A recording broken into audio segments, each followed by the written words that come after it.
नमस्कार प्यारा विद्यार्थी भाइ बहिनीहरु, यहाँलाई यो शुभ बिहानीसँगै न्यानो अभिवादन अनि हार्दिक स्वागत गर्न चाहन्छु। विद्यार्थी भाइ बहिनीहरु, आज पनि म यहाँहरु समक्ष कक्षा 10 को नेपाली विषयको पाठ 3 अन्तर्गत रहेको सन्दुक रुइतको अभ्यास खण्ड लेखाइमा केन्द्रित रहेर विद्यार्थी भाइ बहिनीहरुलाई सहजीकरण गर्नेछु। विद्यार्थी भाइ बहिनीहरु, यहाँहरुको हातमा पाठ्यपुस्तक छ।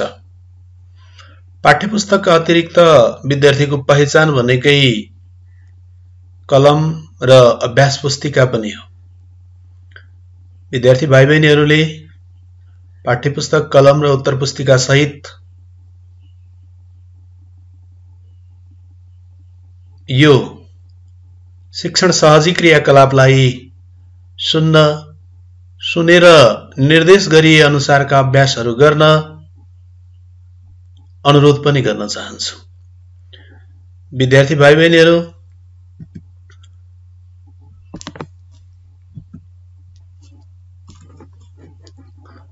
आजको अभ्यास लेखाइसँग सम्बन्धित रहेर लेखाइको चाहिँ अभ्यासमा केन्द्रित रहेर आजको क्रियाकलाप सुरु हुने कुरा मैले अगाडि नै विद्यार्थी भाइ बहिनीहरुलाई जानकारी गराइसके। लेखाइसँग सम्बन्धित अभ्यासको प्रश्न नम्बर 14 मा म विद्यार्थी भाइ बहिनीहरुलाई डोर्याउन चाहन्छु।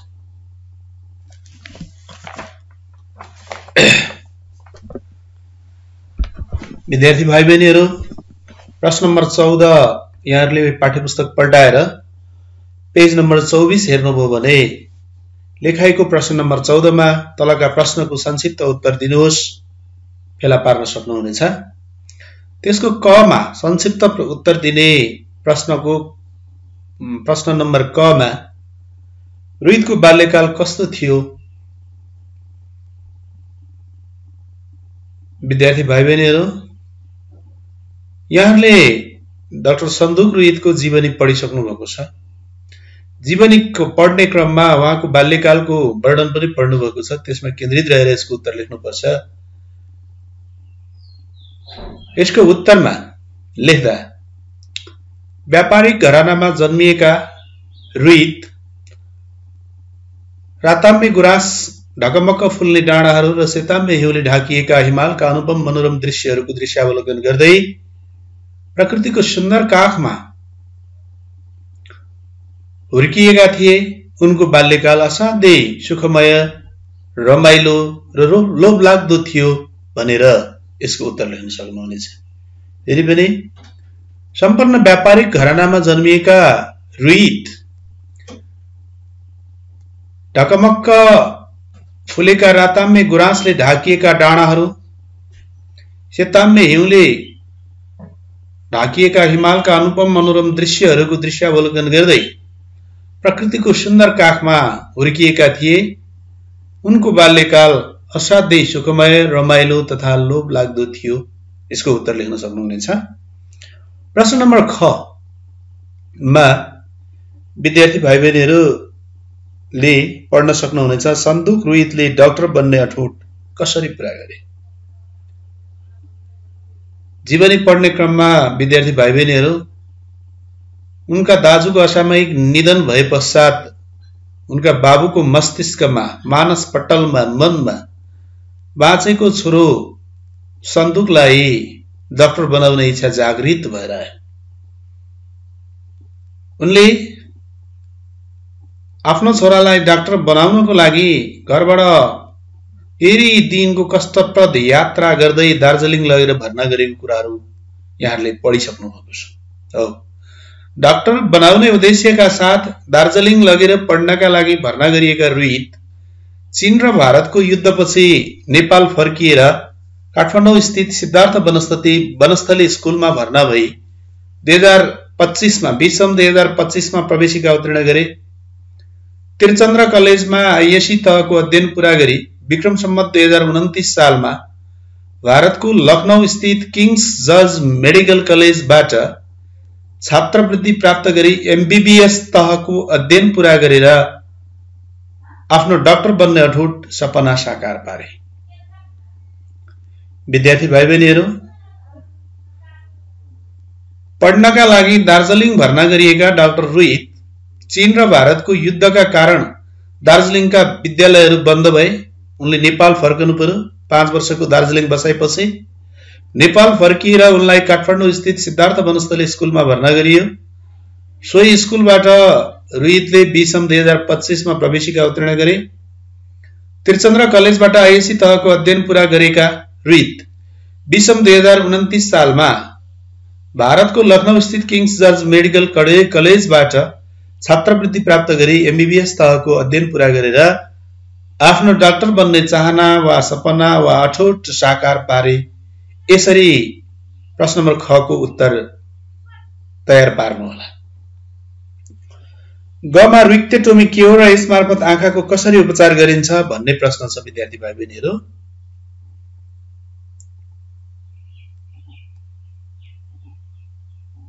प्रश्न नम्बर गमा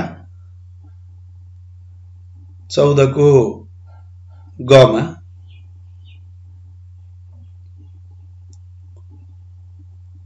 प्रश्न नम्बर ग को उत्तर लेख्दा विद्यार्थी भाइ बहिनीहरूले रिक्टेटोमी के हो? यो डाक्टर सन्दुक रोहितद्वारा तयार पारिएको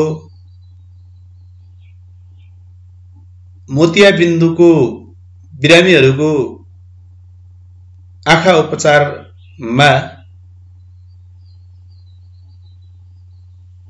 प्रयोग गरिने नवीन विधि वा प्रक्रिया हो, जसलाई हामी रिक्टेटोमी भन्ने गर्छौं। यो नेपाली प्रविधि पनि हो। आँखा रोगको उपचारका क्रममा पत्ता लगाइएको डाक्टर सन्दुक रोहित र उनका साथीहरूको अथाह प्रयासपछि पत्ता लगाइएको नयाँ प्रविधि नै रिक्टेटोमी हो।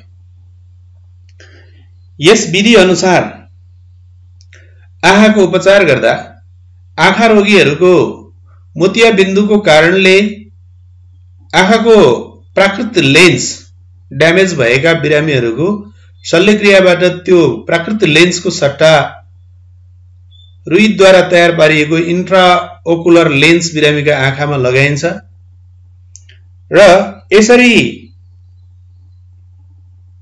जडान गरिएको प्रविधिबाट सजिलै बिरामीहरूले आँखा देख्न सक्छन्।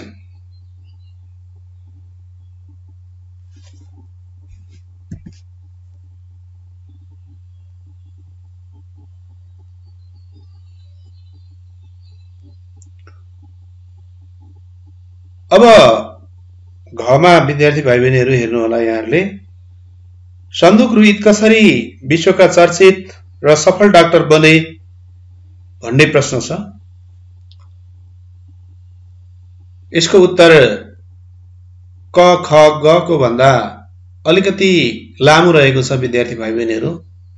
यहाँहरूले ध्यान दिएर सुन्नु न आग्रह गर्न चाहन्छु।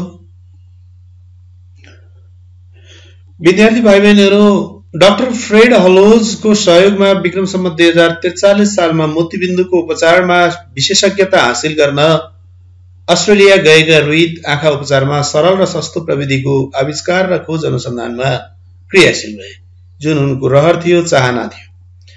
लामो तथा निरन्तरको खोज अनुसन्धान र निरन्तरको प्रयोगले उनी नयाँ प्रविधिको आविष्कार गर्न सफल भए, जुन प्रविधि नेपाली प्रविधिका रूपमा रिक्टेटोमीका नामले संसारभर प्रसिद्ध भयो। रोहितद्वारा प्रतिपादन गरिएको आविष्कार गरिएको रिक्टेटोमीको आविष्कार र विश्वव्यापी प्रयोगमा प्रचार प्रसारमा उनलाई अमेरिकी doctor Jeff Tubbin, doctor David Chang र फ्रेड हलोज लगायतले साथ र सहयोग पुर्याए। रिक्टेटोमी र सन्दुक रोहित आज विश्वव्यापी रूपमा चर्चाको शिखरमा छ। आज डाक्टर सन्दुक रुइक्टेटोमीका कारणले, यो मौलिक प्रविधिका कारणले विश्वभर चर्चित हुन सफल भएका छन्। तिलगंगा आँखा केन्द्रको आफ्नो कार्यालयबाट भिडियो कन्फरेन्सका माध्यमबाट विभिन्न मुलुकका सुविधा सम्पन्न अस्पतालमा आँखा रोगीहरूको उपचारमा सहयोग पुर्याउन डाक्टर सन्दुक रुइत सफल भएका छन्। नेपालमै पनि विभिन्न शिविरहरू मार्फत अन्य अस्पतालहरूको सहयोगमा तिलगंगा आँखा केन्द्रका माध्यमबाट लाखौं आँखा रोगीहरूको गुमेको दृष्टि क्षमता फर्काएका छन्। यसरी डाक्टर सन्दुक रुइत विश्वव्यापी रूपमा चर्चित र सफल डाक्टर बन्न सफल भए, चर्चाको शिखरमा पुगे भनेर यो प्रश्नको उत्तर लेख्नु होला विद्यार्थी भाइ बहिनीहरू। अब प्रश्न नम्बर 9, सन्दुक रुइतको जीवनीबाट के कस्तो प्रेरणा पाउन सकिन्छ? प्यारा विद्यार्थी भाइ बहिनीहरू, यो प्रेरणा पाउने कुरा, उनको जीवनीबाट पाउने सन्देशको चर्चा गर्नुभन्दा अगाडि विद्यार्थी भाइ बहिनीहरू तपाईहरु के कुरा स्पष्ट हुनुहोस् भने यो जीवनी, सन्दुक रुइतको जीवनी कक्षा 10 को पाठ्यक्रममा सन्दुक रुइतलाई प्रचार प्रसार गर्नका लागि गर्ने उद्देश्यले राखिएको होइन। उनलाई खुसी पार्नको निम्ति राखिएको होइन, उनको चाकरी गर्नको निम्ति राखिएको होइन। यसको निश्चित प्रयोजन छ, निश्चित उद्देश्य छ। धेरै मान्छेहरू सफल छन्, त्यस्ता सफल व्यक्तिहरूको जीवनीको अध्ययन पश्चात सफलताका सूत्रहरू, आफ्नो मार्ग पहिचान गर्न नसकेर कुहिरोको काग जस्तै अल्मलिएका मानिसहरूलाई बाटो देखाउन, प्रेरणा र जागरण पैदा गराउने उद्देश्यले सफल व्यक्तित्वहरूका जीवनीहरू लेखिन्छन् अनि पाठ्य सामग्रीका रूपमा पाठ्य पुस्तकहरूमा समावेश गरिन्छ। हो, डाक्टर सन्दुक रुइतको जीवनी पढिसकेपछि पनि यहाँहरूले के कुरा चाहिँ प्राप्त गर्न सक्नुभयो, यहाँहरूमा के कस्ता धारणाहरूको विकास भयो भन्ने कुरा यो प्रश्नले मागेको छ। विद्यार्थी भाइ बहिनीहरू, म बुदागत रूपमा यसमा समावेश गर्नुपर्ने, यसको उत्तर निर्माणका क्रममा समाविष्ट गरिनुपर्ने कुराहरूलाई यहाँहरू समक्ष सहजीकरण गर्ने प्रयत्न गर्छु। धैर्य, साहस, दृढ इच्छा शक्ति, संघर्ष आदि मानव जीवनको सफलताका सोपान। हरेक जातिको आफ्नै जातीय, भाषिक, धार्मिक तथा भौगोलिक पहिचान हुने गर्दछ। जातीय, भाषिक, धार्मिक, भौगोलिक संकीर्णताबाट माथि उठेर राष्ट्रिय पहिचानलाई मजबुत बनाउन सक्नु पर्दछ, सकिन्छ। अनि नेपालमा अवसर छैन, केही गर्न सकिँदैन, कस्तो देशमा जन्मिएछु भनेर विदेश पलायन हुनु नपर्ने कुरा, नेपालमै पनि अथाह सम्भावना भएको, यही बसेर पनि केही काम गर्न सकिन्छ भन्ने सन्देश सन्दुक रुइतको जीवनीबाट प्राप्त हुन सक्छ। आज धेरै प्रतिभाहरू, धेरै राम्रो अध्ययन क्षमता भएका, खोज र अनुसन्धानमा लाग्न चाहने विद्यार्थीहरू, सिकारुहरू, जिज्ञासुहरू, युवा वैज्ञानिकहरू, डाक्टर, इन्जिनियर, पाइलटहरू विदेशिएका छन्। विदेशी भूमिमा आफ्नो बौद्धिक श्रम बेचिरहेका छन्। उनीहरू आफ्नो मातृभूमिलाई धिक्कारिरहेछन्, अवसर नपाएकोमा गुनासो पोखिरहेका छन्। तर डाक्टर सन्दुक रुइत त्यस्ता दृष्टान्त हुन्, त्यस्ता उदाहरण हुन् जसले नेपालमै बसेर, अस्ट्रेलियाले आम विद्यार्थीहरूको, आम युवा विद्यार्थीहरूको सपनाको देश अस्ट्रेलियाले आफ्नै देशमा बस्ने आग्रह गर्दा पनि त्यसलाई लत्याएर नेपाल फर्किएर रुइक्टेटोमीको आविष्कार मार्फत विश्वव्यापी रूपमा चर्चाको शिखरमा पुग्न सफल भए। नेपालमा लाखौं आँखा रोगीहरूको उपचार गर्न सफल भए। उनको यो जीवनीबाट पनि हामीले नेपालमा पनि अवसर छ, यही बसेर पनि काम गर्न सकिन्छ भन्ने सन्देश हामी पाउन सक्छौं भने हरेक व्यक्तिको सफलताको पछाडि परिवारको महत्त्वपूर्ण हात हुने गर्दछ। जसरी नन्दाले पारिवारिक जिम्मेवारी वहन गरेर सन्दुक रोहितको खोज र अनुसन्धान कार्यमा सघाउ पुर्याइन्। परिवारप्रति उनले ध्यान दिनु परेन।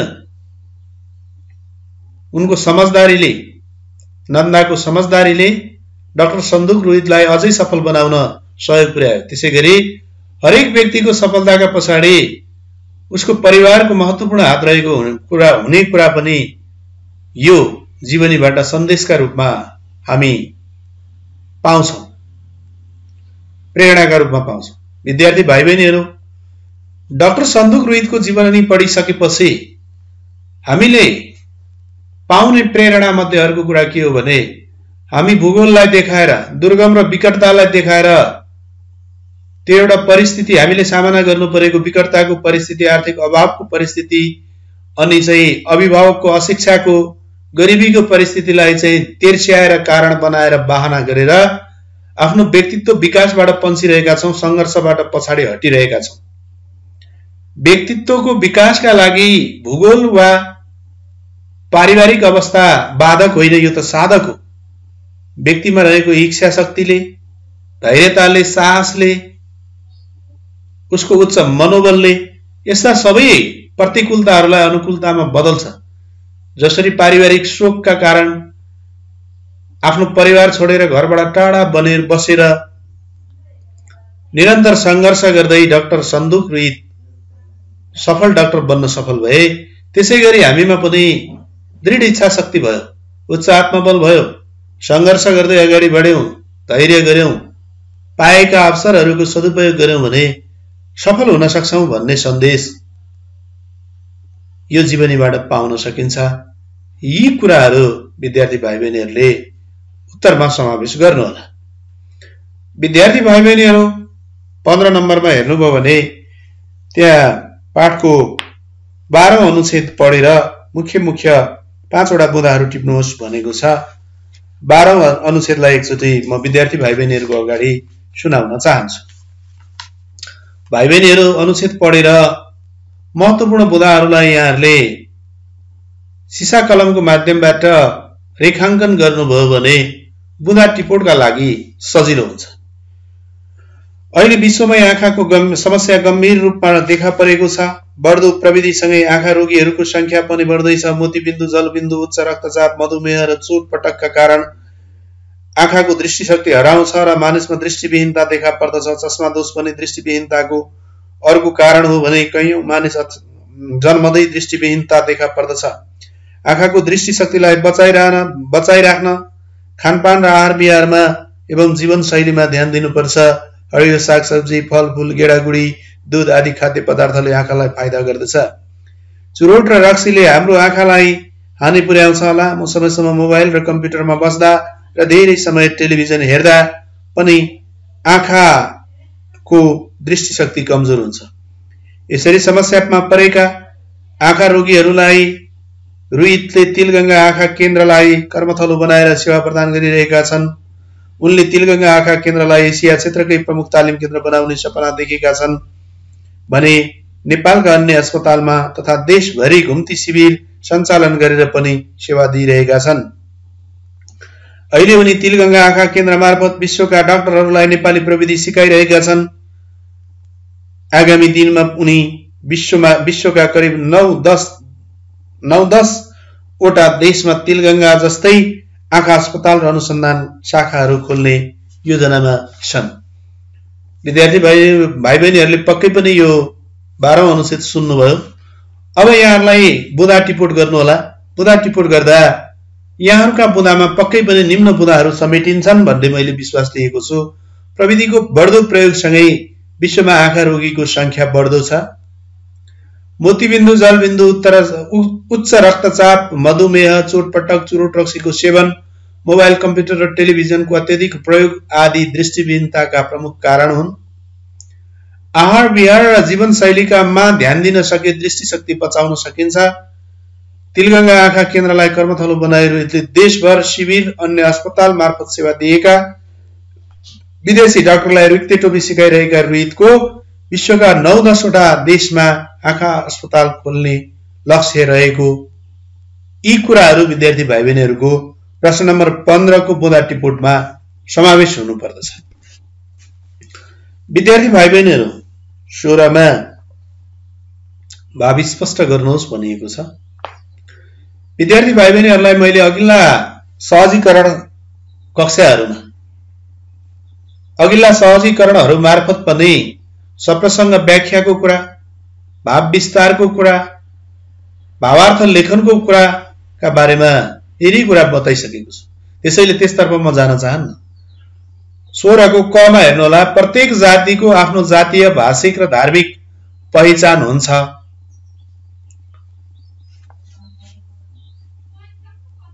सन्दुक रुइतमा रहेको उत्कृष्ट विचार, राष्ट्रिय चिन्तन उक्त वाक्य मार्फत व्यक्त भएको छ।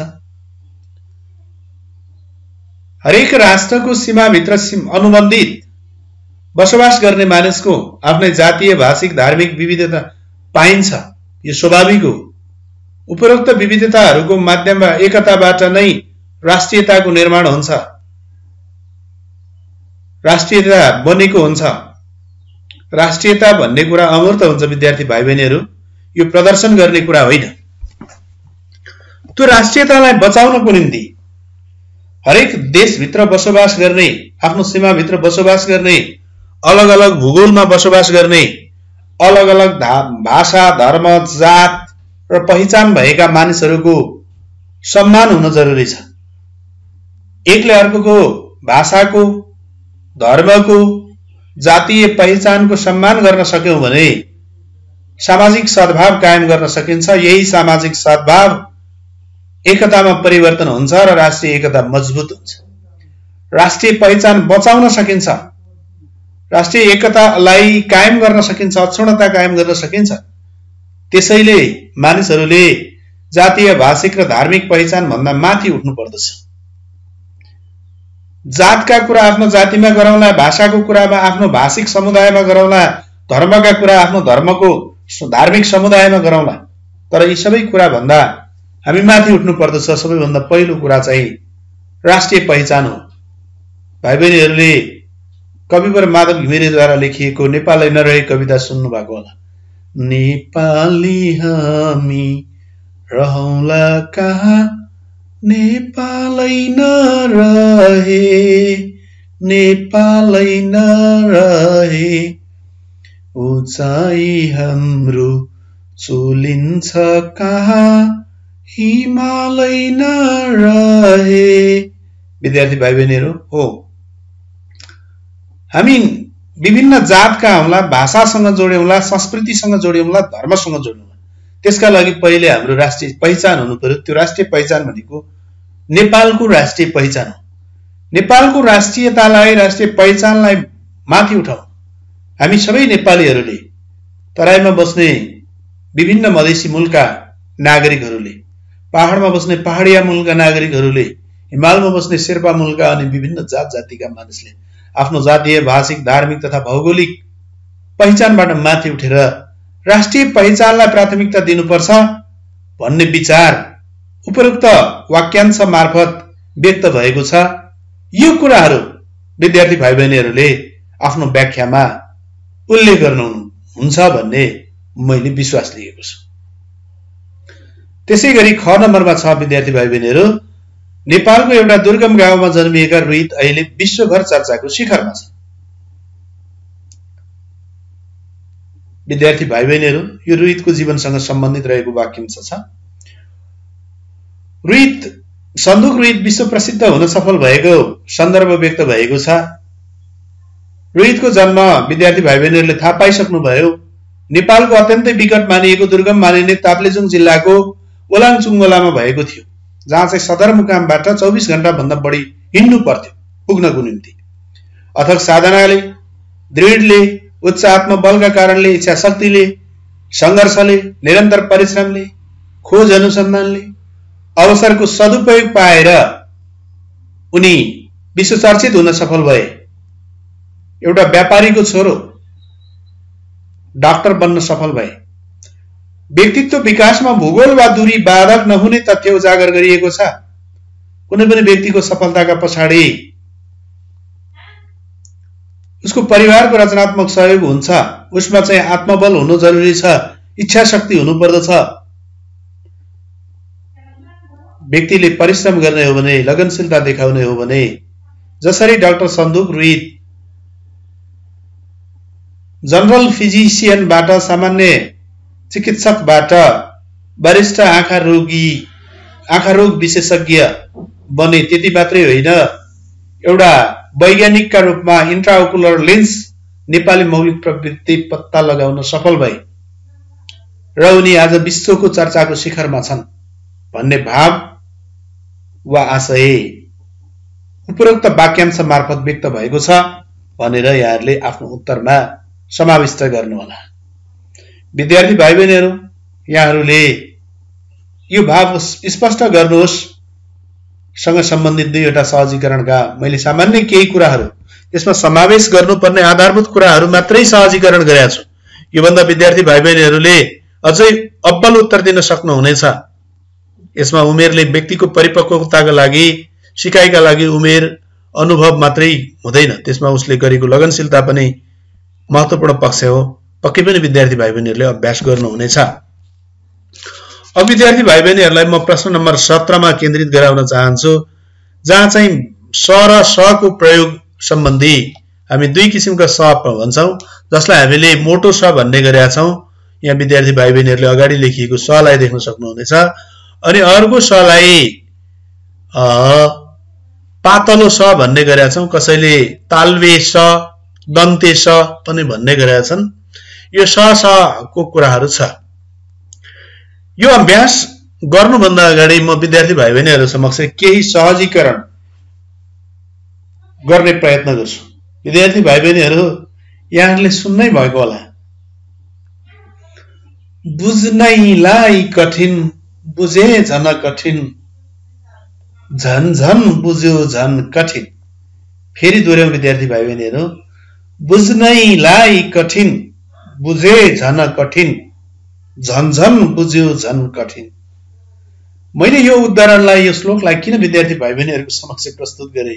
विद्यार्थी भाइ बहिनीहरू, जुन दिन तपाईहरु नर्सरीमा अथवा बाल विकास केन्द्रमा क ख सिक्नुभयो, त्यो बेलादेखि नै तीनवटै स को प्रयोग सिक्नुभयो, जसलाई मोटो स भनेर सिक्नुभयो, पेट काटो स भनेर सिक्नुभयो, पातलो स भनेर सिक्नुभयो, विभिन्न किसिमले स को प्रयोग सिक्नुभयो, लेख्दै पनि आउनुभएको छ। तर यतिले मात्रै पुग्दैन विद्यार्थी भाइ बहिनी। यो तीनवटा स कुन अवस्थामा प्रयोग हुन्छ भन्ने कुरा थाहा पाउनुपर्छ। तपाईहरु जतिवटा माथिल्लो तहगत रूपमा माथिल्ला कक्षाहरुमा अध्ययन गर्नुहुन्छ, त्यति नै तपाईहरुको गहनता बढ्दै जान्छ, तपाईहरुको अध्ययन क्षेत्र फराकिलो हुँदै जान्छ, तपाईहरु गम्भीर विषयमा प्रवेश गर्नुहुन्छ। त्यसैले मैले बुझ्नैलाई कठिन, बुझे झन कठिन, झन झन बुझ्यो झन कठिन। अनि नबुझेर के हुन्छ त? एउटै स प्रयोग गर्दै भइहाल्छ। भाषिक प्रयोग अशिष्ट हुन्छ विद्यार्थी भाइ बहिनीहरु, भाषिक प्रयोग अशुद्ध हुन्छ विद्यार्थी भाइ बहिनीहरु। वर्ण विन्यास क्षमतामा तपाईहरु कमजोर सिद्ध हुनुहुन्छ भाइ बहिनीहरु, तपाईहरुको भाषिक अभिव्यक्ति अस्पष्ट हुन जान्छ। त्यसैले लेख्य भाषामा तीनवटा स को प्रयोग भए तापनि कथ्य भाषामा, बोल्ने भाषामा चाहिँ एउटा मात्रै पातलो स को प्रयोग हुन्छ। यो विद्यार्थी भाइ बहिनीहरुले जानिरहनु होला। अब मोटो स को प्रयोग कहाँ हुन्छ त? कुन अवस्थामा मोटो स को प्रयोग गर्ने? विद्यार्थी भाइ बहिनीहरु, हरेक शब्दमा च वर्ण भन्दा अगाडि मोटो स को प्रयोग हुन्छ। उदाहरणका लागि निश्चय, आश्चर्य, पश्चिम, निश्चित जस्ता शब्दहरुमा हेर्नु होला। त्यसैगरी विसर्ग चिन्ह, नेपाली भाषाका चिन्हको प्रयोगमा विभिन्न चिन्हहरु यहाँहरुले पक्कै पनि अगाडि कक्षाहरुमा पढ्नु भएको छ। हो, त्यो विसर्ग चिन्हको अगाडि पनि मोटो स को प्रयोग हुन्छ। उदाहरणका लागि क्रमशः, अक्षरशः, प्रत्ययलाई हामी लिन सक्छौं। त्यसैगरी प्राय तत्सम शब्दमा, तत्सम शब्द भने तपाईहरुलाई थाहा होला, हाम्रो नेपाली भाषाको जननी भाषा, माउ भाषा भनेको, आमा भाषा भनेको संस्कृत भाषा। संस्कृत भाषाबाट नै नेपाली भाषाको जन्म भएको हो। संस्कृत भाषाबाट नेपाली भाषामा जस्ताको तस्तै प्रयोग हुन आएका शब्दहरू तत्सम शब्द हुन्। हो, त्यस्ता तत्सम शब्दमा प्राय मोटो शको प्रयोग हुने गर्छ विद्यार्थी भाइ बहिनीहरू। उदाहरणका लागि आशय, आशीर्वाद, ईश, ईश्वर, देश, ऐश्वर्य जस्ता शब्दहरू हामी लिन सक्छौं। यी धेरै शब्दहरू छन्, यहाँ मैले नमुनाका रूपमा प्रस्तुत गरे। अब पातलो शको प्रयोग कुन ठाउँमा हुन्छ विद्यार्थी भाइ बहिनीहरू यहाँहरू हेर्न सक्नुहुनेछ। सबै आगन्तुक र तत्सम शब्दमा, तद्भव शब्दमा पातलो शको प्रयोग हुन्छ। बदमाश, दश, सिफारिस, कोशिश। शब्दको सुरुमा सु, सम, स, सह, सत, सो जस्ता उपसर्ग लागेर बनेका छन् भने त्यहाँ शको प्रयोग हुन्छ। जस्तो सुयोग्य, सम्मान, सचेत, सहयोग, सत्कर्म, स्वरूप, स्वयम्भू। अनि केही तत्सम शब्दमा पनि, संस्कृतबाट आएका शब्दमा पनि पातलो शको प्रयोग हुन्छ।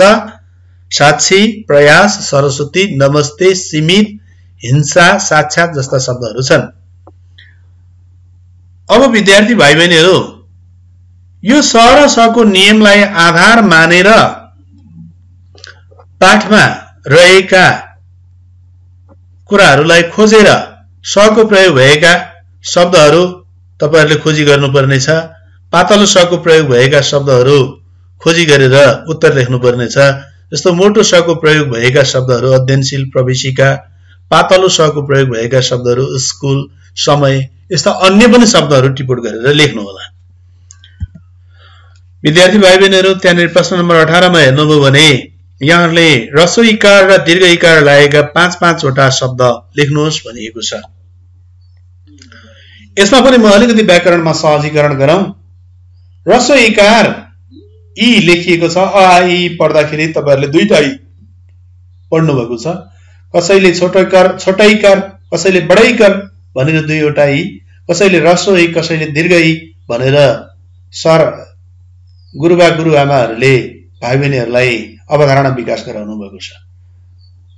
ह्रस्व इ भनेको अगाडिपट्टिबाट इकार प्रयोग हुने शब्द हो। जहाँ इलमी, मिजाज, सिमाना, जमिन छ त्यसको बनावटलाई उदाहरणमा यसो स्लाइडमा विद्यार्थी भाइ बहिनीहरूले हेर्न सक्नुहुन्छ। म मा ह्रस्व इ हुँदा मी, स मा ह्रस्व इ जोडिँदा सी, म फेरि पनि अर्को मी मा जोडिएको छ, जमिनको मी मा अगाडिबाट जोडिएको छ। ह्रस्व इकारमा चाहिँ जोडिएका शब्दहरूको उच्चारण गर्दा, अक्षरहरूको उच्चारण गर्दा छोटो सासमा नै उच्चारण हुन्छ। यसको उच्चारणमा लाग्ने समय दीर्घ इकारको भन्दा कम हुन्छ विद्यार्थी भाइ बहिनीहरू। यो यहाँहरूले आफैले पनि दुईटा इ को इ इ अ आ इ इ भन्दाखेरि पहिलो इ र दोस्रो इ अथवा ह्रस्व इ र दीर्घ इ को उच्चारणमा लाग्ने सासको मात्रा, समयको मात्रामा फरक पनि पाउनुहुन्छ। यो तपाईहरुले आफै अनुभव गर्न सक्नुपर्छ हुन्छ। यो सरहरूले भनेको कुरामा सुन्नु वा विश्वास गर्नु किन भन्नुभन्दा पनि विद्यार्थी भाइ बहिनीहरूले आफै नै प्रयोग गर्न सक्नुहुन्छ। अब दीर्घ इकार प्रयोग भएका शब्दहरू छन् त्यहाँ सीमा, जीवन, पानी, इलमी, स प्लस इ सी भएको छ, ज प्लस इ जी भएको छ, न प्लस इ नी भएको छ पानीको, इलमीमा म इ भएर मी भएको छ। अब यसै गरी विद्यार्थी भाइ बहिनीहरूले ह्रस्व इकार र दीर्घ इकार भएका शब्दहरूको पहिचान गरेर अभ्यास गर्नु हुन म आग्रह गर्न चाहन्छु। त्यहाँ पाठमा केही नमुनाका लागि मैले यीभन्दा धेरै शब्दहरू छन्, खोजी गरेर लेख्नु होला, अल्छी नगर्नु होला विद्यार्थी भाइ बहिनीहरू। रोहित, किङ्स, मेडिकल, थपिदियो, उनीहरू। अब दीर्घ इकार प्रयोग भएको उनीमा छ, रोगीमा छ, खुसीमा छ, केही छ, दुखी छ, अरु धेरै यस्ता शब्दहरू रहेका छन्। म विद्यार्थी भाइ बहिनीहरूलाई प्रश्न नम्बर 19 मा केन्द्रित गराउन चाहन्छु। विद्यार्थी भाइ बहिनीहरू प्रश्न नम्बर 19 मा उदाहरण हेरी तलका अनेकार्थी शब्दहरूलाई भिन्न भिन्न अर्थ आउने गरी वाक्यमा प्रयोग गर्नुहोस् भनेको छ। दर, कर, तर, खोटो, रहर, सुर, हार, हुस्सु, कल, पत्र, जाली, उत्तर, साँचो, साल, पुतली, मास, अर्थ, फल जस्ता शब्दहरू छन्।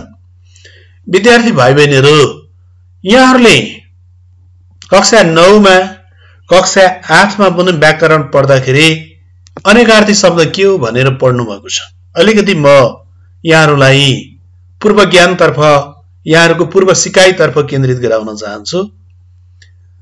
अनेकार्थी शब्दको निर्माण चाहिँ अनेक प्लस अर्थी भएर भएको छ, जसको अर्थ धेरै अर्थ लाग्ने, बहु अर्थ लाग्ने वा एक भन्दा बढी अर्थ भएको भन्ने हुन्छ। जस्तै विद्यार्थी भाइ बहिनीहरू, एउटा उदाहरणका लागि कर भन्ने शब्द ल्याउँ। यसको एउटा अर्थ राजस्व छ, तिरो छ, अर्को ढिपी छ, जिद्दी छ, अर्को दबाव छ, अर्को हात छ। अब विद्यार्थी भाइ बहिनीहरू, यहाँहरूले यसलाई भिन्न भिन्न अर्थमा प्रयोग गर्दाखेरि नमुना वाक्य मैले दिएको छु। यहाँ नमुना वाक्य, नमुनाको रूपमा 2वटा 3वटा वाक्यहरू निर्माण गरेको छु।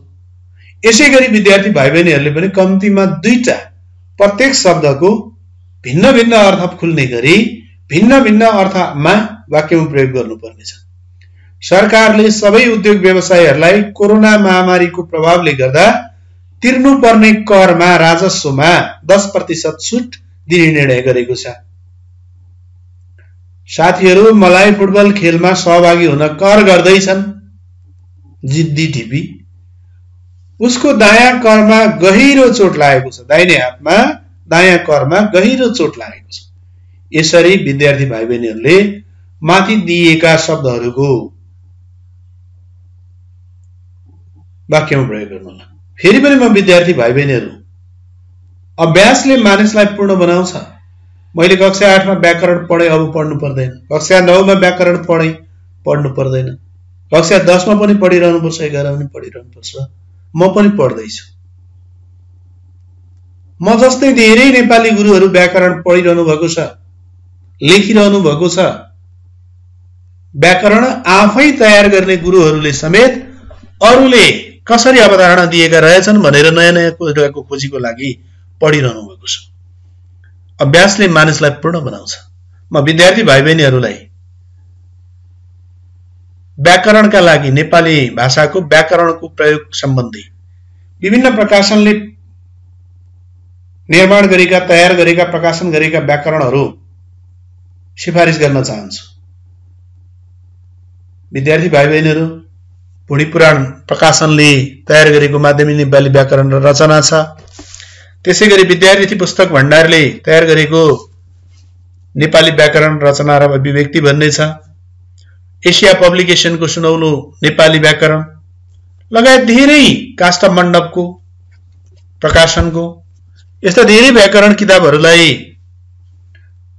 आधार मानेर, सन्दर्भ सामग्री मानेर मैले पनि विद्यार्थी भाइ बहिनीहरूको यो व्याकरण खण्डमा सहजीकरण गरेको छु। म विद्यार्थी भाइ बहिनीहरूलाई कुनै न कुनै प्रकारको, कुनै न कुनै प्रकाशनको माध्यमिक नेपाली व्याकरण र रचना तथा अभिव्यक्ति भन्ने किताबलाई चाहिँ आफ्नो सन्दर्भ सामग्रीको रूपमा प्रयोग गर्न हुन पनि अनुरोध गर्न चाहन्छु। फेरि पनि विद्यार्थी भाइ बहिनीहरू, आज मैले व्याकरणको खण्ड, वर्ण विन्यासको खण्डमा स स स अनि इकार, 2वटा इकारको प्रयोग तथा यहाँ अनेकार्थी शब्दको प्रयोग पढाएँ। यी सबै कुराहरू विद्यार्थी भाइ बहिनीहरूले निरन्तर प्रयोग गर्दै आउनु भएको छ। हामीले नै प्रयोग गरेका शब्दहरू कसरी बनेका हुन्, यिनीहरूमा प्रयोग भएका आकार इकारका कुराहरू, शको प्रयोग कसरी हुँदो रहेछ भनेर पुष्ट्याइका लागि थप अध्ययन गरेको। यसलाई बोझका रूपमा नलिन हुन पनि आग्रह गर्न चाहन्छु। त्यसैले फेरि पनि बुझ्नैलाई कठिन, बुझे झन कठिन, झन्झन बुझो झन कठिन। अब जति बुझो त्यति गहिरो रहेछ कि भाग्ने त हामी भाग्यौं भने विद्यार्थी भाइ बहिनीहरू पढाइबाट भाग्छौँ। जिन्दगीबाट भाग्नुपर्छ। जिन्दगीमा एउटा खुड्किलो पार गरौँ, अर्को आउँछ, अर्को आउँछ, अर्को आउँछ। यी खुड्किलाहरूबाट पार गर्नुपर्छ। त्यसैले नहरिकन, नहत बढाइकन, नआत्तिकन विद्यार्थी भाइ बहिनीहरूले अभ्यास गर्नुहोला, अभ्यासको प्रयत्न गर्नुहोला, आफ्नो सिकाइमा निखार ल्याउनुहोला, अफल दर्जाको नागरिक बन्न प्रयत्न गर्नुहोला। यहाँहरू सबैलाई आजको सहजीकरण कार्यक्रम सुन्नु भएकोमा धन्यवाद। अनि आजको यहाँहरूको दिन शुभ रहोस्। जहाँ हुनुहुन्छ मस्त रहनुहोस्, व्यस्त रहनुहोस्, स्वस्थ रहनुहोस्।